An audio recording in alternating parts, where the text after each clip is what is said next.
사실 유교 문화권인 우리나라는 유교 사상을 믿지 않아도 제사를 드리고 제사를 드리지 않는 기독교를 부모님을 공경하지 않는 종교로 바라보기도 합니다. 이것이 한국의 문화입니다. 자연스럽게 그리스도인들을 부모님을 공경하지 않는 불효자, 불효녀로 바라보는 시선도 없지 않아 있습니다. 근데 정말 그럴까요? 아닙니다. 하나님은 우리에게 분명히 말씀하시고 명령하셨습니다. 내 부모를 어떻게 하라고요? 공경하라고 말씀하셨습니다. 하나님께서 모세를 통해 이스라엘 백성들에게 10가지의 계명을 주셨습니다.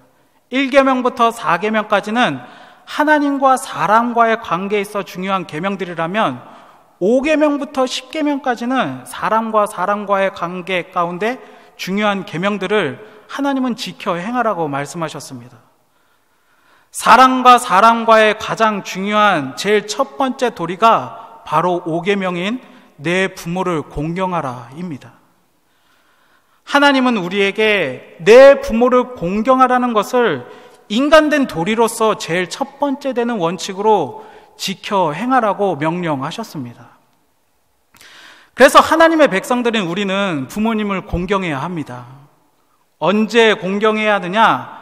돌아가셔서가 아니라 살아 계실 때입니다. 부모님과 함께 할 수 있는 지금을 후회함 없이 또한 정성을 다해 부모님께 효도해야 하는 사람들이 바로 기독교인들입니다. 부모님께 받은 사랑을 잊지 않고 더욱더 부모님을 사랑으로 섬기며 보살펴드리고 부모님을 위해 기도해야 하는 자녀들이 바로 우리들입니다. 그래서 앞으로 누군가에게 교회 다니는 사람들은 제사도 안 드리면서 이런 말씀 들으면요, 담대하게 선포하십시오. 우리는 부모님 살아계실 때 효도하는 자녀들이라고요. 당당하게 선포하십시오. 제가 이것을 초등학교 때 알았다면 그 친구 코를 납작하게 해주었을 텐데 그러지 못하고 음식만 먹은 것이 아직도 후회가 됩니다. 제가. 사랑하는 성도 여러분, 오늘은 어버이 주일입니다. 부모님의 사랑을 잊지 않고 더욱 부모님을 사랑하고 부모님을 위해 기도하는 자녀가 되기를 바라는 마음으로 지켜 행하는 주일이 바로 어버이 주일 오늘입니다. 오늘 예배를 통해서 잠시 잊고 살았던 부모님께 받은 그 사랑을 다시 한번 생각하고 더불어 하나님께서 우리를 자녀 삼아주신 그 사랑을 깊이 묵상하여 다 갚아드릴 수는 없지만 부모님 그리고 하나님을 더욱더 사랑하고 섬기는 저와 여러분들 되기를 축복합니다. 그래서 하나님께서 인정하시고 세상 사람들도 인정하는 효자, 효녀가 우리가 되기를 주님의 이름으로 축원을 드립니다. 그러면 자녀들에게 보여주신 그 부모님의 사랑은 어떠한 사랑일까요? 바로 희생과 포기의 사랑입니다. 오늘 우리가 함께 읽은 마태복음 본문에 가나안 여자가 예수님께 나와서 귀신 들린 자기 딸을 고쳐달라고 소리를 질렀습니다. 그러나 여인의 간구에도 불구하고 예수님의 반응은 뜻밖이었습니다. 아무 소리도 못 들은 것처럼 한마디도 대답하지 않으셨습니다. 게다가 제자들의 청원에 예수님은 대답하시기를 이스라엘 집에 잃어버린 양 외에는 다른 데로 보내심을 받지 아니하였다라고 말씀하셨습니다. 유진 피터슨의 메시지 성경을 보면 이 본문을 나는 이스라엘의 잃어버린 양을 대하는 것만으로도 바쁘다라고 번역이 되어 있습니다. 한마디로 가나안 여인의 간청을 들어주실 이유도 여유도 없으시다는 것입니다. 그러나 이 여인은 포기하지 않고 전보다 더욱더 간절한 마음으로 예수님을 부르짖었습니다. 25절 말씀입니다. 여자가 와서 예수께 절하며 이르되 주여 저를 도우소서. 여러분, 이 여인의 간절함이 느껴지시나요? 소리질러 간구하였고 그것도 모자라서 예수님 앞에 엎드려 절하며 간곡하게 부르짖었습니다. 주여 저를 도우소서 하고요. 예수님도 그만하면 여인의 간절함에 응답해 주실 만한데 예수님은 그렇게 하지 않으셨습니다. 26절 말씀입니다. 대답하여 이르시되 자녀의 떡을 취하여 개들에게 던짐이 마땅하지 아니하니라. 예수님은 절하며 간청하는 여인을 심지어 개라고 표현하셨습니다. 사람을 개라고 표현한 것은 상당한 경멸이고 모욕이었습니다. 그러나 여인은 딸의 고통을 생각하며 다시 한번 주님께 이렇게 소리칩니다. 우리 27절 말씀은 다 함께 읽겠습니다. 여자가 이르되 주여 올소이다마는 개들도 제 주인의 상에서 떨어지는 부스러기를 먹나이다 하니. 그러자 침묵과 냉정으로 일관하시던 예수님의 입에서 여자야 내 믿음이 크도다 내 소원대로 되리라 하셨습니다. 그때로부터 그 여인의 딸이 나았습니다. 딸을 살리려는 어머니의 소원이, 자녀를 향한 어머니의 사랑이, 앞에 계신 예수님은 내 딸을 분명히 살릴 수 있다는 그 어머니의 간절한 믿음이 딸을 낫게 하였던 것입니다. 비록 자신은 개가 된다고 하여도 말이죠. 제가 시골에서 목회할 때 어르신 성도님들의 기도 제목을 보면 모두 다 동일하게 자녀들을 위한 기도 제목이 항상 1등이었습니다. 자녀들이 자주 부모님을 찾아뵙는 것도 아니었고, 또한 이야기를 들어보면 그 자녀들이 늘 고생만 시키는 자녀들인데도 성도님들의 기도 제목은 항상 아들, 딸, 자식들을 위한 기도뿐이었습니다. 맛있는 반찬은 자녀들에게 다 보내주시고, 비록 자신은 홀로 변변치 않게 식사하시며 본인이 배부른 것보다 자식들이 배부른 것에 더 행복해 하시는 분들이셨습니다. 연세 드셔서 이제 좀 편하게 지내셨으면 좋겠는데 마을에 있는 쓰레기 주우면서 버는 돈으로 자녀들, 손주들 용돈 주신다며 내가 편하게 사는 것보다 자식들 어려움 없이 편하게 지내는 것을 보고 만족해 하시며 행복해 하는 분들이셨습니다. 허리가 구부정하고 잘 걷지도 못하시는 분들이 지팡이 짚고 교회 나와 자식들을 위해 주여 주여 하며 외치며 새벽마다 교회 나와 기도하신 분들이셨습니다. 그래서 성도님들께 제가 여쭤보았습니다. 일평생 이렇게 자식을 위해 사는 것이 불공평하다 생각지 않으시나요? 권사님은 이렇게 힘들게 사시면서 마지막까지 자식 걱정하는 것이 불공평하지 않으세요? 라고 물어보면 열이면 열 다 하시는 말씀이 불공평하지 않다고 말씀하십니다. 오히려 자식들 잘 사는 것이 효도하는 것이라고 말씀합니다. 비록 자신은 넉넉지 않게 먹고 넉넉지 않은 형편으로 살아간다고 해도 나는 괜찮으니 우리 자식만큼은 배고픔 모르고 어려움 없이 서로 사랑하고 행복하게 살았으면 하는 것이 소원이라고 말씀하셨습니다. 그게 시골에 있던 성도님들만의 기도 제목일까요? 여기 계신 모든 부모님들의 기도 제목이기도 할 것입니다.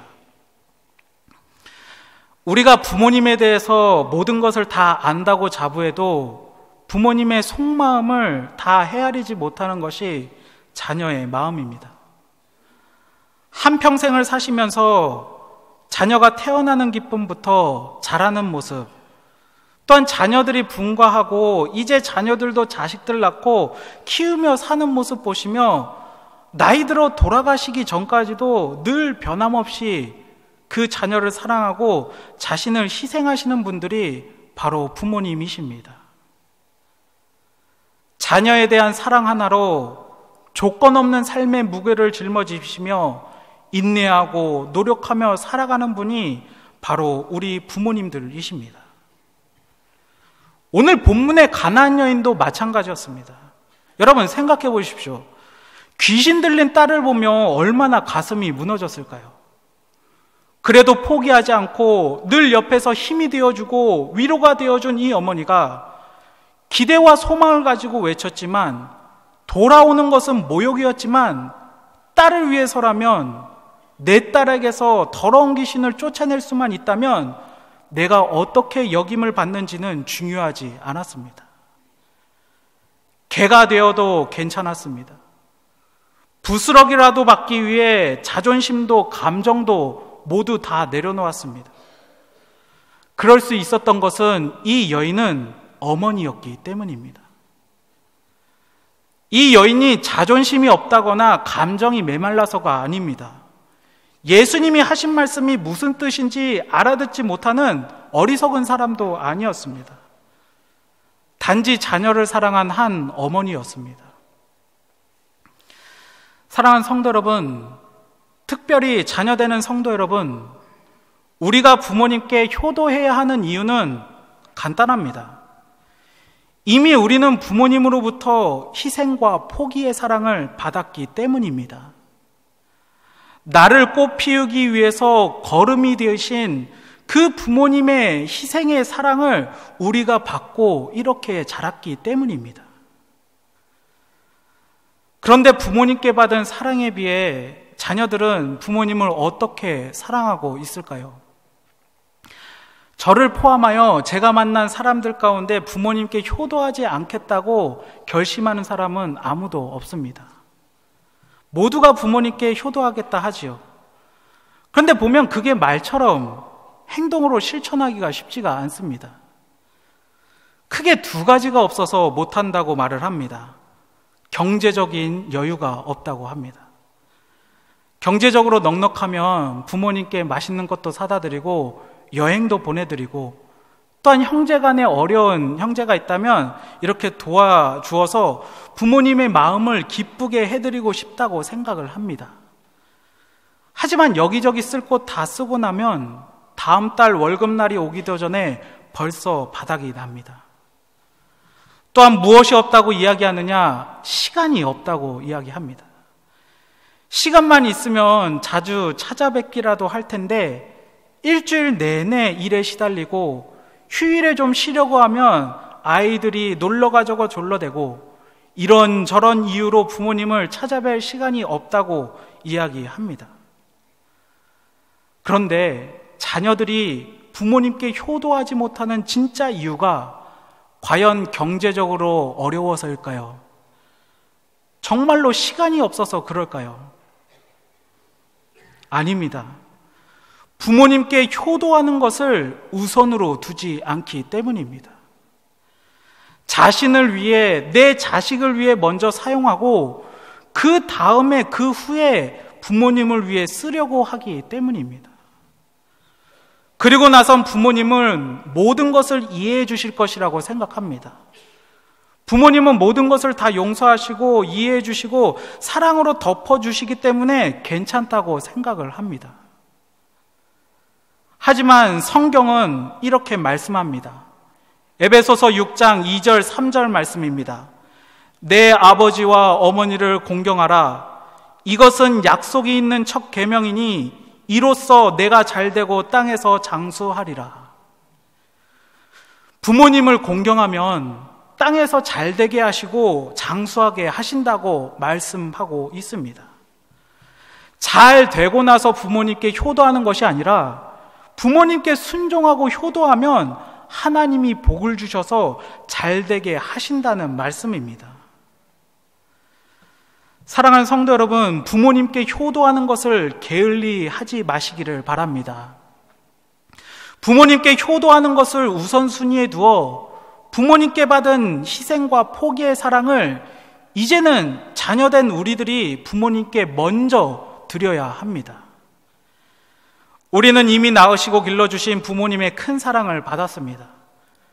그리고 지금도 우리를 위해 간절한 마음으로 눈물로 기도해 주시는 부모님의 사랑을 받고 살아가고 있습니다.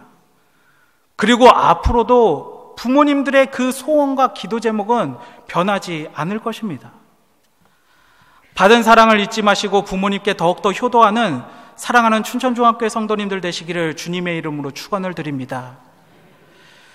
자, 이제 자녀를 향한 부모님의 희생과 포기의 사랑을 들으셨는데요. 불현듯 떠오르는 또 하나의 사랑이 있습니다. 그 사랑은 어떤 사랑이죠? 하나님 사랑입니다. 서양 속담 중에 이런 말이 있습니다. 하나님께서는 당신의 사랑을 보여주시기 위해서 세상 사는 동안 우리에게 부모님을 보내주셨다. 부모님의 희생과 사랑을 하나님의 아가페적인 사랑에 비교한 이 말은 자식을 위한 부모의 희생과 사랑이 하나님이 보여주신 그 사랑만큼 크다는 것을 나타내고 있습니다. 자녀들은 모두 어떤 것에 희생을 먹고 삽니다. 그것은 바로 부모님의 희생입니다. 지금 우리들의 모습은 부모님의 희생과 사랑의 결과물입니다. 마찬가지로 죄인이었던 우리가 구원의 은혜로 말미암아 이렇게 나와 예배드릴 수 있는 것도 예수 그리스도의 십자가 사랑과 희생의 결과이기 때문입니다. 전적인 하나님의 사랑 때문입니다. 로마서 5장 8절은 이렇게 말씀합니다. 우리가 아직 죄인 되었을 때에 그리스도께서 우리를 위하여 죽으심으로 하나님께서 우리에 대한 자기의 사랑을 확증하셨느니라 라고 말씀하고 있습니다. 하나님은 우리를 너무나 사랑하셔서 독생자 예수 그리스도를 이 땅에 보내주시고 죄인된 우리에게 생명을 주시기 위해서 예수님으로 하여금 십자가의 모진 고난과 아픔을 견디게 하셨고 부활하셔서 보혜사 성령을 통해 늘 우리와 함께 하시겠다고 약속하시며 우리가 힘들 때마다 연약할 때마다 아버지 하고 이름을 부를 수 있도록 우리를 주의 자녀 삼아 주셨습니다. 마치 날 위해 일평생 모든 것을 희생하시며 포기하시며 늘 옆에서 힘이 되어주신 우리 부모님처럼 말이죠. 이 부모님의 사랑을 언제 발견하게 되느냐? 바로 하나님 사랑을 발견하게 될 때입니다. 저희 아버지는 목사님이십니다. 어렸을 때 아버지가 목사라는 사실이 저를 참 힘들게 했습니다. 목사 아들이라는 수식어가 참 부담스러웠습니다. 무엇을 하든지 목사 아들이었어요. 그 목사 아들이라는 수식어가 참 부담스럽고 아버지가 어머니가 목회를 하시다 보니까 저희 아버지, 저희 어머니이기보다 성도들의 아버지, 성도들의 어머니로 느껴졌습니다. 힘이 들면 옆에서 위로해 주시고 격려해 주셔야 될 부모님이 매번 신방 가시고 또한 교회에 계시니까 부모님이 없는 것처럼 느껴지기도 했습니다. 그러면서 청소년 시절에 많이 방황도 하였고 부정적인 생각도 품게 되었습니다. 그런 아들을 바라보시면서 아버지 어머니는 날마다 하나님께 무릎 꿇고 기도하셨는데 제 안에 있던 그 상처와 외로움은 쉽게 사그러지지 않았습니다. 오히려 원망이 더 깊어졌습니다. 그랬던 제가 신학교를 다니게 되었고 전도사로 사역하면서 기도하는 가운데 이 못난 저를 위해 십자가에서 피 흘리신 그 예수님의 사랑을 인격적으로 경험하게 된 계기가 있었습니다. 그런데 그때부터 누가 보이기 시작했냐면요, 부모님이 보이기 시작하더라고요. 못난 아들 위해 기도하시는 부모님이 흘리셨던 그 눈물이 보이기 시작했습니다. 아버지, 어머니는 교회 사역하시며 저에게 무관심하셨던 것이 아니라 하나님께 자녀를 심으신 것입니다. 부모님이 하나님께 심으신 덕분에 제가 이렇게 목사가 되었고 부모님이 하셨던 것처럼 이제 제 아이들도 하나님께 심어야겠다는 그런 생각을 품게 되었습니다. 부모님 때문에 응어리졌던 제 상처가 하나님 사랑을 경험하고 나니까 이제는 더 이상 상처가 아니라 축복이 되는 놀라운 일이 제 안에 일어났습니다.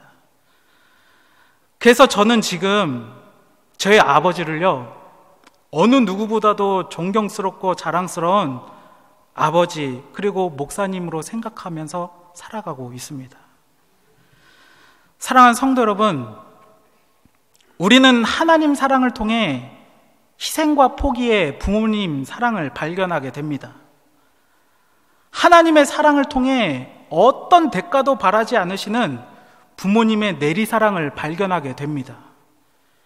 이것이 바로 부모님과 자녀 사이에 하나님이 개입하심으로 말미암아 알게 되는 신비로운 사랑의, 부모와 자녀의 사랑의 관계입니다. 이 자리에 계신 성도님들 가운데 부모님의 사랑에 대한 부재가 느껴지시거나 외로움이 느껴지시는 분들 계시다면 하나님의 주신 사랑을 기억하시기를 바랍니다. 혹 하나님의 사랑에 대한 부재가 느껴지시거나 그것 때문에 외로움을 느끼고 계시는 분이 계시다면 내게 주신 부모님의 사랑을 기억하시기를 바랍니다. 그럴 때 하나님을 더욱더 사랑하고 부모님을 더욱더 사랑하는 놀라운 역사가 우리 삶 가운데 일어나게 될 줄 믿습니다. 우리가 잘 아는 어머님 은혜라는 노래가 있습니다. 여러분들 다들 잘 아시죠?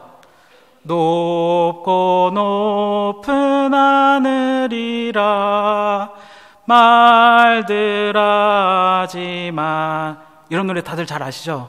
여러분, 사실 이 노래는 찬송가입니다.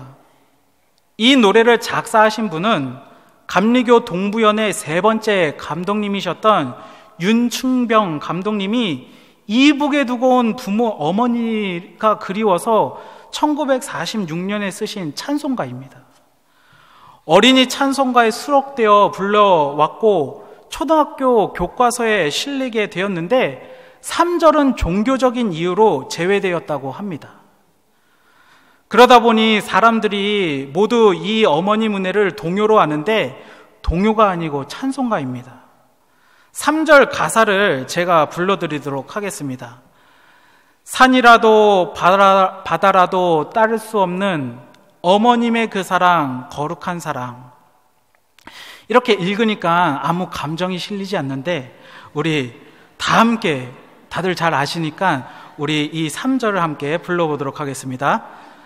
산이라도 바다라도 따를 수 없는 어머님의 그 사랑, 거룩한 사랑, 날마다 주님 앞에 감사드리자.